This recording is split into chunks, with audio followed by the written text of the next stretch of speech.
말씀 함께 보겠습니다. 사도행전 1장 1절에서 5절까지의 말씀입니다.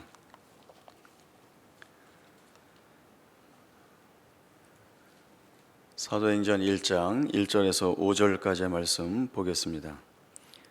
데오빌로요, 내가 먼저 쓴 글에는 무릇 예수께서 행하시며 가르치시기를 시작하심부터 그가 택하신 사도들에게 성령으로 명하시고 승천하신 날까지의 일을 기록하였노라.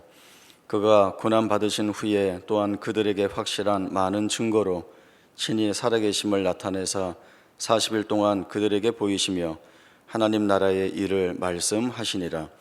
사도와 함께 모이사 그들에게 분부하여 이르시되 예루살렘을 떠나지 말고 내게서 들은 바 아버지께서 약속하신 것을 기다리라. 요한은 물로 세례를 베풀었으나 너희는 몇 날이 못되어 성령으로 세례를 받으리라 하셨느니라. 아멘. 사도행전은 이전에는 모든 사도들의 행전이라는 이름으로 불리웠습니다. 그러나 그 이름에서 보듯이 마치 사도들이 주인공이 된 듯한 오해를 불러일으키기도 합니다. 그래서 어떤 이들은 사도행전을 성령 행전으로 부르자라고 이야기하기도 했습니다. 사도들을 통하여서 복음을 전파하시고 교회를 세우시고 또 택하고 부르신 성도들에게 임하는 성령의 역사들이 중심적인 내용이어야 한다라고 하는 생각 때문에 그렇습니다. 지금의 사도행전은 성령의 역사를 강조하는 후자의 의미를 주된 내용으로 하고 그리고 사도들의 복음 사역을 설명하여 덧붙이는 그런 의미로 사도행전이라는 이름을 정한 것으로 보여집니다. 오늘 본문에 보면 누가는 예수님께서 자신이 택하신 사도들에게 성령으로 명하셨다, 다른 말로 하면 성령을 통하여 가르치셨다라고 하는 말씀을 하고 있습니다. 예수님께서 택하신 사도들에게 성령으로 명하셨다, 가르치셨다라고 하는 것은 앞으로 예수님의 명령을 받아서 주의 말씀을 전해야 되는 사도들이 성령에 의지하여서 그 사역을 수행해야 한다라고 하는 사실을 강하게 강조하는 대목이기도 합니다. 예수님은 자신이 성령이 충만하고 또 성령의 능력으로 공생의 사역을 하신 것처럼 사도들도 성령 충만하여서 그 책임을 감당해야 한다라고 하는 말씀을 주시고 있는 것입니다. 마태복음 3장에 보면 예수님께서 공생의 사역을 이제 시작하시기 전에 요단강에 가셔서 세례 요한으로부터 세례를 받으시는 장면이 나옵니다. 세례 받으시고 올라오실 때에 하늘이 열리고 하나님의 성령이 비둘기같이 그 위에 임했다라고 하는 말씀을 통해서 성령이 예수님께 임하시는 그 모습을 저희들이 보게 됩니다. 그리고 이어지는 마태복음 4장에 보면 예수님께서 40일 동안 광야에서 마귀에게 시험을 받으시게 되는데 이때 기록된 말씀이 성령에게 이끌리어 광야로 나가시고 마귀에게 시험을 받으셨다, 그렇게 말씀이 나옵니다. 같은 병행 본문인 누가복음 4장에 보면 예수께서 성령의 충만함을 입어 요단강에서 돌아와서 광야에서 40일 동안 마귀에게 시험을 받으셨다, 이렇게 말씀함으로써 예수님이 성령 충만함을 입으셨다라고 하는 사실을 또 우리에게 보여주고 있습니다. 사도행전 10장에 보면 베드로가 고넬료의 집에 가서 그곳에 모인 사람들에게 하나님이 나사렛 예수에게 성령과 능력을 기름 붓듯 주셨다라고 하는 말씀을 주시기도 했습니다. 이렇듯 예수님께서 성령 충만함을 입으시고 성령의 능력으로 공생의 사역을 감당하신 것처럼 이제 사도들도 주님으로부터 세움을 받고 그리고 주님이 주시는 명령을 수행하는 일에 있어서 자신들의 힘이나 능력이 아닌 성령의 충만함을 통하여서 성령의 능력으로 그 일을 감당해야 된다라고 하는 것을 분명하게 보여주시고 있습니다. 예수님은 내가 내 아버지께서 약속하신 것을 너희에게 보내리니 너희는 위로부터 능력으로 입혀질 때까지 이 성에 머물라 라고 하는 말씀을 주십니다. 오늘 사도행전 1장 4절 5절과 동일한 말씀입니다. 예루살렘에 머물라, 예루살렘을 떠나지 말라라고 하는 말씀은 바로 너희가 성령을 받아야 하는 그 때를 말씀해 주시고 있고, 또 예수님으로부터 받은 복음을 전하라는, 또 복음 증인의 삶을 살아야 하는 일에 있어서는 무엇보다도 가장 중요한 것이 바로 이 성령 충만함을 받는 것입니다. 예수님의 명령대로 예루살렘에 머물다가 오순절날 성령 강림을 이 제자들이 경험을 하게 됩니다. 마가의 다락방에 모였던 120명의 성도들이 이 성령 세례를 체험하게 됩니다. 방언으로 말하기 시작하였고, 또 예루살렘 성에 모였던 많은 유대인들이 이러한 사실들을 보면서 놀라게 됩니다. 그리고 그때부터 벌어진 사건이 무엇인가 하면, 베드로가 설교하면 3,000명이나 되는 사람들이 회개하고 세례를 받습니다. 예루살렘 교회가 폭발적으로 부흥하게 됩니다. 또 태어나면서 한 번도 걷지 못한 사람이 베드로가 잡아 일으킬 때에, 예수의 이름으로 명할 때에 일어나 걷고 뛰어다니고 하나님을 찬양하는 일이 있습니다. 또 하나님을 속였던 아나니아와 삽비라가 죽임을 당합니다. 또 예수 믿는 자들을 가장 극렬하게 핍박했던, 변하지 않을 것 같던 사울이 바로 사도로 세우심을 받아 복음을 전하는 일들이 드러나게 됩니다. 이러한 사건들이 갖는 의미는 대단히 풍성합니다. 성령의 역사가 무엇인가를 우리에게 보여주고, 또 하나님께서 이루어 가시는 일에 대한 소망과 기대를 갖게 합니다. 그러나 우리는 오히려 이러한 부분에서 시험을 겪게 되는 부분들이 있습니다. 성령의 역사라고 하는 하나님의 일하심이 드러날 때에는 무조건 초월적인 일들이 있어야 하고, 그래서 신기하고 놀라운 일들이 있어야 하고, 그런 것들이 능력이 되어서 부흥이라고 하는 결과로 마땅히 이어져야 한다라고 하는 생각을 갖습니다. 그리고 우리 머릿속에는 부흥은 성공이라고 하는 도식이 만들어지게 됩니다. 그러다 보니 부흥이 되지 않으면 성공하지 않은 것, 다시 말해서 실패했다라고 하는 생각을 지울 수 없게 됩니다. 지금도 잊을만 하면 항상 나오는 말이 초대교회로 돌아가자라고 하는 말이죠. 물론 그 말이 무엇을 의미하는지는 잘 알고 있습니다. 그러나 초대교회의 부흥을 성공이라고 하는 측면에서 이해하여서 요구하는 것이라고 한다면 어디에서 헤어나오지 못하는가 하면, 하나님은 왜 지금 그런 능력들을 주시지 않는가? 세상이 놀랄 만한 능력이 지금도 우리에게서 드러났으면 좋겠다라고 하는 생각입니다. 누구 한 사람 전도하기가 대단히 어렵습니다. 교회에서 전도자 초청 주일 이런 행사들을 하게 되죠. 그러면 그 전도 대상자를 놓고 기도도 하고, 또 그 주일에 교회로 데려와서 말씀을 듣고 함께 기도하고, 또 마지막에 결심케 하는 그런 행사입니다. 친구를 전도 대상자로 정하고 그 주일에 교회로 데려오기 위해서는 그 전주 일주일 전쯤에 너 다음 주에 우리 교회 한번 가자 이렇게 이야기하는 것이 아니라, 적어도 한두 달 전부터 그 전도 대상자인 친구를 놓고 정해진 시간에 기도도 해야 되고, 또 틈만 나면 만나서 그에 관련된 이야기도 하고, 또 그때는 어려서 잘 모르니까 또 이렇게 이야기하기도 했죠. 과자도 사주고 좋은 말도 해주고, 교회 오면 좋다, 그날 여학생들도 많이 올 것 같다, 또 교회 가면 수련회도 가는데 정말 재미있다, 이렇게 이야기를 합니다. 그런데도 친구의 반응이 미지근하면 이제 답답해지죠. 이제 그때부터는 더 열심히 아부도 떨고 친구한테 입 바른 소리도 하고 뭐 간슬게 다 내줄 것 같이 이야기를 합니다.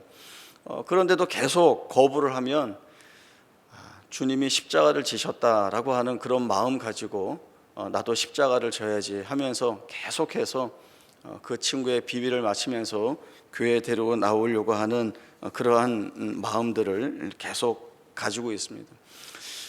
누구를 전도한다라고 할 때 이런 생각 안 해보셨습니까? 쉽게 전도가 됐으면 좋겠다라고 하는 생각이죠. 지나가는 사람 쳐다보면서 지금 예수 믿지 않으면 당신 다 망합니다 라고 하면 깜짝 놀라서 쫓아와서 교회 나오고, 또 어떤 사람에게 당신 지금 아픈 것 같은데 교회 가서 기도하면 낫습니다 라고 하면 그 사람이 교회 와서 등록하고 열심히 기도하고 또 변하는 그런 모습, 바로 그것이 하나님이 이 시대에 또 우리에게 보여주실 수 있는 참으로 놀라운 능력이 아닌가라고 하는 생각을 합니다. 그러나 하나님이 그렇게 일을 안 하신다는 것입니다. 성령의 능력이라고 하는 것들이 시간이나 과정을 다 건너뛰고 또 힘들이지 않고 쉽게 가거나 아니면 저절로 내가 원하는 결과들을 맺히게 하는 것이 아니라고 하는 것입니다. 예수님이 이 땅의 구주로 메시아로 오셨는데 그 주님의 오심을 한번 보십시오. 또 오셔서 세상에서 무엇을 하셨는지 돌아보면 우리가 잘 알 수 있습니다. 하나님이신 예수님이 인간의 몸을 입으시고 오셨고 말 고유에서 태어나셨고 30년 동안 인간의 삶을 또 개인적으로 사셨고 또 공생의 3년 동안에는 하나님 나라와 또 구원을 위하여 말씀을 가르쳐 주시지만 어디에 가서든 반대와 모함과 핍박을 받으시고 결국 십자가에 죽으십니다. 예수님이 구주이신 것, 메시아이신 것, 또 그가 하실 일들을 쉽게 하시려면 그렇게 하실 이유가 없습니다. 천군 천사 양옆에 호위하고 구름 타고 내려오시면 됩니다. 예수 믿는 자, 예수 믿지 않는 자 갈라서 나누어 세우고 예수 믿지 않는 자들 지옥에 보내면 그걸로 끝입니다. 그러나 그렇게 하시지 않습니다. 성령이 임하시고 성령에 이끌리시고 또 성령과 능력을 기름 붓듯 받으신 그 성령의 능력을 가지고 예수님은 죽으시는 데에 다 쓰셨다라고 하는 것들을 저희들이 보게 됩니다. 사도 바울의 생애도 그렇습니다. 그는 복음을 통하여서 회심케 하는 능력이 있는 사람이었고 병든 자를 낫게 하는 능력이 있었고 죽은 자를 살리는 능력이 그에게 있었습니다. 교회도 수없이 세우고 사도 바울의 말이라고 하면 죽는 신용이라도 하는 사람들이 많이 그를 따랐습니다. 이런 면만 보면 사도 바울의 복음 사역이 매우 특별하고 능력이 있어 보입니다. 그러나 고린도후서 11장에 나오는 사도 바울의 사역 현장에 대한 내용은 이렇습니다. 유대인들에게 40에서 하나 감한매를 5번이나 맞고 3번 태장으로 맞고 1번 돌로 맞고 3번 파선하고 일주야를 깊은 바다에서 보내게 됩니다. 여러 번 여행하면서 강의 위험과 강도의 위험과 또 동족의 위험과 이방인의 위험과 바다의 위험과 광야의 위험과 또 거짓 형제 중의 위험들을 다 겪습니다. 그러면서 그는 수고하고 애쓰고 여러 번 자지 못하고 굶고 춥고 헐벗었다는 이야기를 합니다. 사도 바울의 복음 사역의 여정을 보면 고통과 시련과 환난과 핍박이 가득한 여정이었다고 말할 수 있습니다. 그렇다고 그의 사역을 실패했다고 말할 수는 없습니다. 그의 사역은 성령께서 함께 하신 길이고 성령께서 이루어내신 사역입니다.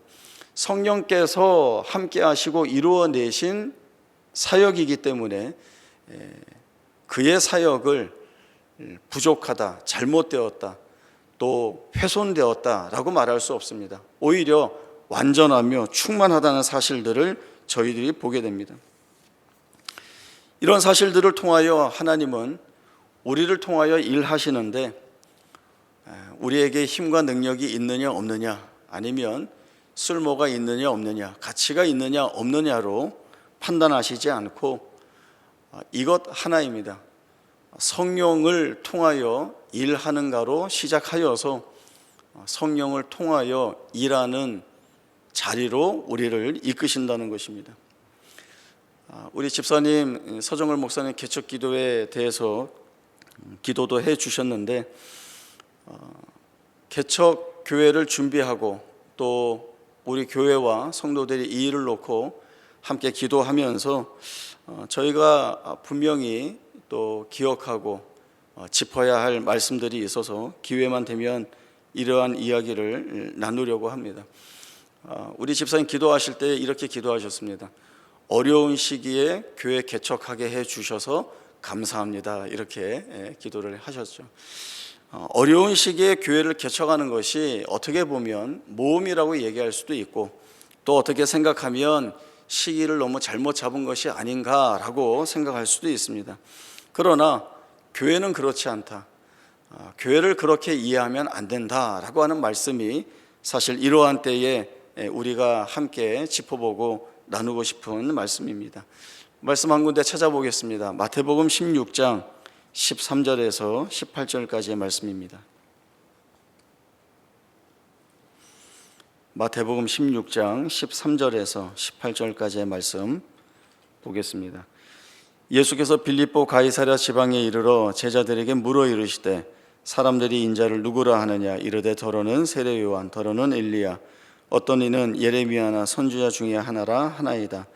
이르시되 너희는 나를 누구라 하느냐. 시몬 베드로가 대답하여 이르되 주는 그리스도시요 살아계신 하나님의 아들이시니이다. 예수께서 대답하여 이르시되 바요나 시몬아, 내가 복이 있도다. 이를 내게 알게 한 이는 혈육이 아니요 하늘에 계신 내 아버지시니라. 또 내가 내게 이르노니 너는 베드로라. 내가 이 반석 위에 내 교회를 세우리니 음부의 권세가 이기지 못하리라. 예수님께서 제자들에게 너희는 나를 누구라 하느냐라고 할 때 베드로가 주는 그리스도시요 살아계신 하나님의 아들이십니다라고 하는 고백을 내놓습니다. 이 고백을 들으신 예수님께서 바요나 시몬아, 내가 복이 있도다, 그 베드로가 한 고백을 복되게 받으시는데, 그리고 그 뒤에 주시는 말씀이 무엇인가 하면 이를 내게 알게 한 이는 혈육이 아니요 하늘에 계신 내 아버지시다라고 하는 말씀입니다. 이 말씀은 하나님이 베드로에게 그 고백을 주셨기 때문에 베드로가 할 수 있었다라고 하는 것입니다. 예수님을 그리스도로 고백하고 하나님의 아들이라고 고백하는 것은 베드로가 예수님의 정체를 잘 파악해서 할 수 있었던 고백이거나, 아니면 베드로가 눈치가 빨라서 예수님이 좋아할 만한 말을 한 것이 아니라 하나님이 주셨다라고 하는 것입니다. 이 고백은, 이 순전한 고백은 인간의 이해나 이성, 또 과학이나 논리로 할 수 있는 고백이 아닙니다. 하나님이 하게 하셔야 할 수 있는 고백입니다. 그리고 예수님이 내가 내 교회를 세우리니 음부의 권세가 이기지 못하리라 라는 말씀도 주십니다. 교회의 주인은 내가 라고 말씀하신 예수님이시고, 또 교회를 세우시는 분은 내 교회라고 말씀하신 예수님이십니다. 그리고 이 교회를 지키시는 분도 음부의 권세가 이기지 못하리라 말씀 주신 바로 예수님이십니다. 이렇게 생각하면 어려울 때에는 교회는 못 세우는가? 그렇지 않다는 것이죠.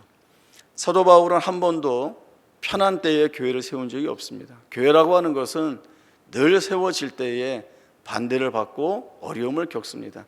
그럼에도 불구하고 그렇게 세워진 교회에 하나님께서 말할 수 없는 은혜를 부어주시고 또 성령의 역사들을 통하여서 그 교회를 든든히 세워가시고 이 땅에 거룩하고 아름다운 교회로 만든다는 것이 우리가 성경을 통하여서 확인받는 내용들입니다.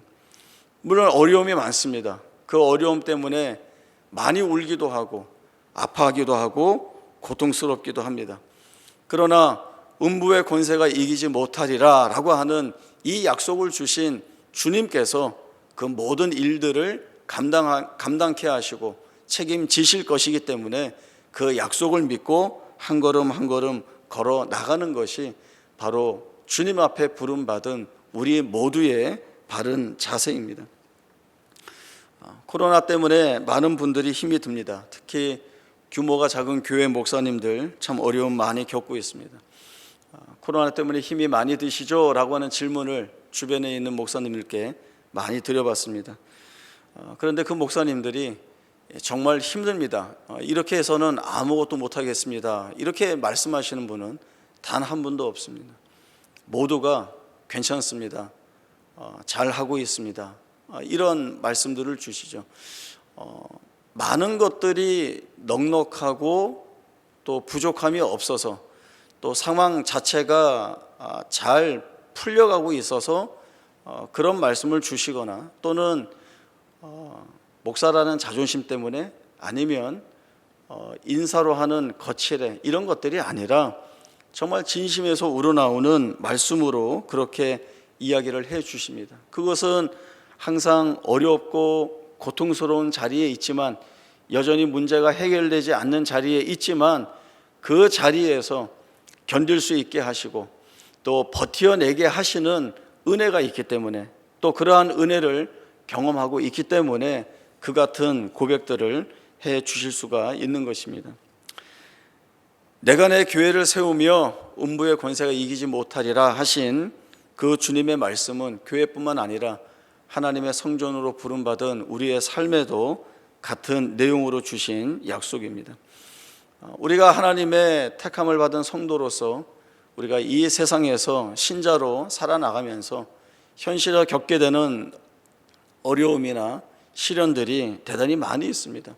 그러나 그 모든 자리들을 또 그런 조건들을 내 힘이나 내 능력으로 내가 할 수 있는 것으로 내 지혜로 하는 것이 아니라 성령께서 하신다라고 하는 이 사실을 붙들고 나아갈 때에야 우리는 신자다운 모습으로 그리고 신자에게 허락된 능력으로 감당하고 버텨나갈 수 있습니다. 우리 믿음의 선진들의 그 참된 고백들을 기억해 보시기를 원합니다. 내가 사망의 음침한 골짜기를 다닐지라도 해를 두려워하지 않을 것은 주께서 나와 함께 하셨기 때문이다 라고 하는 다윗의 고백이 있었습니다. 여호와께서 집을 세우지 아니하시면 세우는 자의 수고가 헛되고 여호와께서 성을 지키지 아니하시면 파수꾼의 경성함이 허사다라고 하는 고백도 있었습니다. 다른 말로 하면 여호와께서 집을 세우셔야 가장 평안하고 안전합니다. 그리고 여호와께서 성을 지켜주셔야 그 모든 것들이 안전하다라고 하는 이 사실들을 저희들이 보게 됩니다.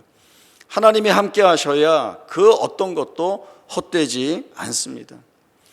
우리는 하나님께서 함께 하시는 또 성령의 충만함을 통하여서 이러한 증인의 삶을 살아가야 합니다.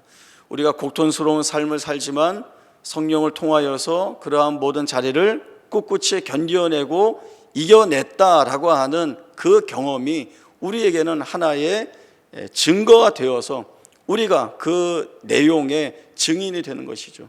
이 증인의 삶은 고통스럽고 여전히 어려울 수 있지만 거기에서 물러나지 않고 말씀 앞에 나를 세우고 그 말씀들을 통하여서 나를 돌아보고 또 끊이지 않게 기도하면서 주의 뜻을 분별해 나가는 것들이 우리에게 있어야 하는 것입니다.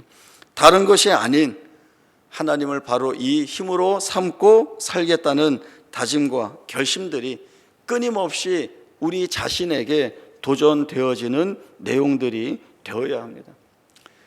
사나 죽으나 우리가 다 주의 것이로다 라고 하는 사도 바울의 고백, 내가 예수의 이름을 위하여 결박당할 뿐 아니라 예루살렘에서 죽을 것도 각오하였다라고 하는 그의 각오가 인간이 가지고 있는 어떤 진지한 고민이나 아니면 어떤 굳은 결연한 의지에서 나온 것이 아니라 성령께서 그를 붙들어 맸을 때에 그가 성령께 모든 것들을 다 내어 맡기고 그에게 주어진 삶의 자리에 걸음들을 내디딜 때에야 그가 할 수 있는 고백입니다. 이것은 사람이 하는 고백이 아니라 바로 하나님이 베드로에게 담아 주셔서 귀한 고백을 하게 하신 것처럼 바로 성령께서 우리의 심령을 통하여 성령의 고백을 내게 하는 그 자리라고 하는 것들을 우리가 확인받습니다.